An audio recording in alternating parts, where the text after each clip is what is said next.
নমস্কার, আমি doctor Arundhati Chakraborty, obstetrician and gynaecologist. নতুন বছর 2026, সবাইকে জানাই হ্যাপি নিউ ইয়ার। নতুন বছরে অনেকের রেজলিউশনই থাকে যে এই বছর হেলদি হতে হবে, কারোর রেজলিউশন থাকে যে এই বছরে আমরা কনসিভ করার চেষ্টা করব। তো এই ভিডিওটা তাদের জন্য, যেসব মারা ফার্স্ট টাইম কনসিভ করার কথা প্ল্যান করছেন তাদের ক্ষেত্রে কয়েকটা অ্যাডভাইসেস। আপনাদের মেন্সেস কেমন আছে সেইটা একটু ট্র্যাক রাখবেন। ফার্টাইল পিরিয়ডের ব্যাপারে মোটামুটি একটা আইডিয়া রাখবেন। আপনার ফোলিক অ্যাসিড ট্যাবলেটসগুলো আপনার 3 মাস প্রিকনসেপশনালি শুরু করবেন, মানে আপনার প্রেগনেন্সি যখনই প্ল্যানিং শুরু করছেন তখন থেকে ফোলিক অ্যাসিড ট্যাবলেট শুরু করবেন। আর একজন গাইনোকোলজিস্টকে দেখানো দরকার, কারণ আপনার কিছু কিছু বেসলাইন টেস্ট হওয়া দরকার, যেমন থাইরয়েডের টেস্ট, ব্লাড সুগারের টেস্ট, আর পিসিওএস আছে কিনা, কোনো অ্যান্ডোমায়োসিস, এন্ডোমেট্রিওসিস বা ফাইব্রয়েড কিছু আছে কিনা, এইগুলোর একটা ইনিশিয়াল অ্যাসেসমেন্ট দরকার।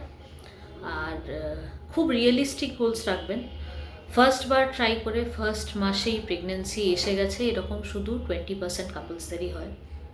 আনরিয়েলিস্টিক এক্সপেকটেশন রাখবেন না যে আমরা, অনেকেই আসেন যে আমরা 2 মাস চেষ্টা করেছি এখনও কনসিভ করতে পারছি না, ফ্যামিলির দিক থেকে প্রেশার আসছে কবে বাচ্চা নেবে, আমরা কনসিভ করতে পারছি না, so we are very confused.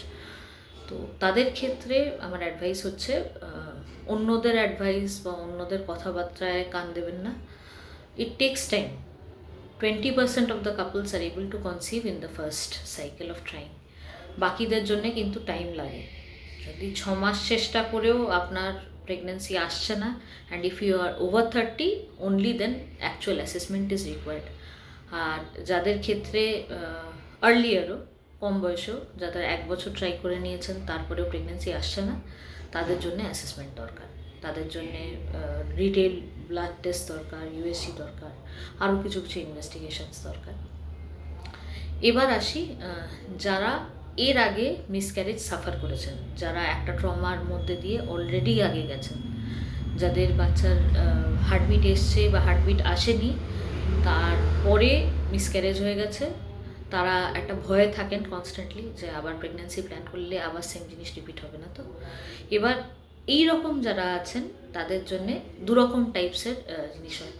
যাদের কার্ডিয়াক অ্যাক্টিভিটি কখনোই আসেনি, যাদের জাস্ট প্রেগনেন্সি টেস্ট পজিটিভ এসেছিলো তারপরেই মিসক্যারেজ হয়ে গেছে, জাস্ট একটা জিস্যাক একটা ইউএসজিতে এসেছিলো, তারপরে ইউএসজিতেই দেখা গেছে কোনো রকম গ্রোথ বাড়েনি, তাদের ক্ষেত্রে বলা হয় ব্লাইটেড ওভাম।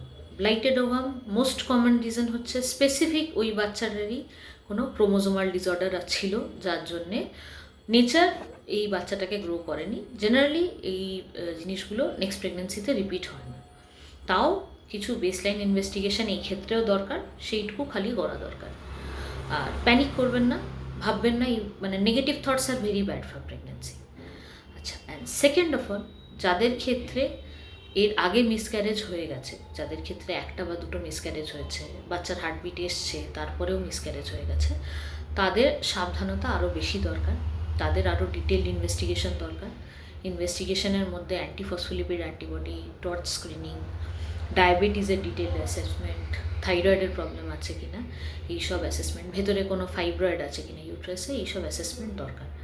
আর তাদের ক্ষেত্রে হচ্ছে প্রেগনেন্সি যে মুহূর্তে পজিটিভ টেস্ট আসবে সেই মুহূর্তেই আপনাদের একটা আলট্রাসোনোগ্রাফি করতে হবে, এবং কিছু কিছু মেডিসিনস আছে যেগুলো একদম শুরুতে before the 10th week start করতে হবে, যাতে যে মিসক্যারেজ হওয়ার চান্সগুলো সেগুলো কম হয়ে যায় অনেকটা। তাছাড়াও কিছু কিছু জিনিসের ব্যাপারে আর্লি প্রেগনেন্সি থেকেই খেয়াল রাখবেন।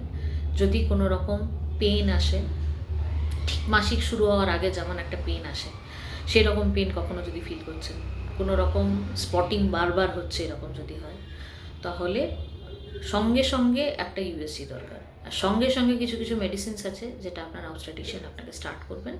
আর lot of medicines in time আপনার বাচ্চাকে সেভ করতে পারে। যদি হার্টবিট এসছে তারপরে মিসক্যারেজের দিকে যাচ্ছে, থ্রেটেন্ড অ্যাবর্শন যাকে বলে, অনেক সময়তেই অনেক মেডিসিনে থ্রেটেন্ড অ্যাবর্শন আটকে যায়। যদি আপনার আলট্রাসোনোগ্রাফি করেছেন, তাতে ছোট কোনো ব্লাড কালেকশন দেখা যাচ্ছে বাচ্চার স্যাকের কাছে, তাহলেও ভয় পাওয়ার কিছু নেই। লট অফ টাইমস ছোট কালেকশন থাকে, সেইগুলো নেক্সট 1-2 সপ্তাহের মধ্যে রিজলভ হয়ে যায় এবং বাচ্চা একদম হেলদি প্রেগনেন্সি রেস্ট কন্টিনিউ হতে পারে। তো যদি ব্লিডিং দেখছেন, ইউএসজিতে কিছু হালকা প্রবলেমস আছে, সবসময় প্যানিক করার দরকার নেই। Trust your doctor. আপনার ডক্টর যেমন ইনস্ট্রাকশনস দিচ্ছেন, ওষুধ দিতে যতদিন বলছেন, যতদিন ওষুধ খেতে বলছেন, বা ইনজেকশনস আপনাকে কিছু স্টার্ট করা হতে পারে, সেই ইনজেকশনসগুলো যতদিন নিতে হচ্ছে সেগুলো সেই অনুযায়ী স্টার্ট করবেন। তো লট অফ টাইমস একটু হালকা ব্লিডিং বা হালকা ডিফিকাল্টিস প্রেগনেন্সি স্টার্টিংয়ে থাকলেও lot of Times pregnancy continuous একদম স্মুথলি, তারপরে আর কিছু হয় না। 12 সপ্তাহ এমনিতেই ক্রস হয়ে গেলে কিছু প্রবলেম হওয়ার চান্সেস অনেকটা কমে যায়। যাদের ক্ষেত্রে খালি আগের প্রেগনেন্সিতে সার্ভাইকাল ইনকম্পিটেন্স ছিল বা অ্যান্টিফসফোলিপিড যাদের ক্ষেত্রে পজিটিভ আছে, তাদের ক্ষেত্রে additional care is required later also. তো all the best for all of you who are trying. নমস্কার।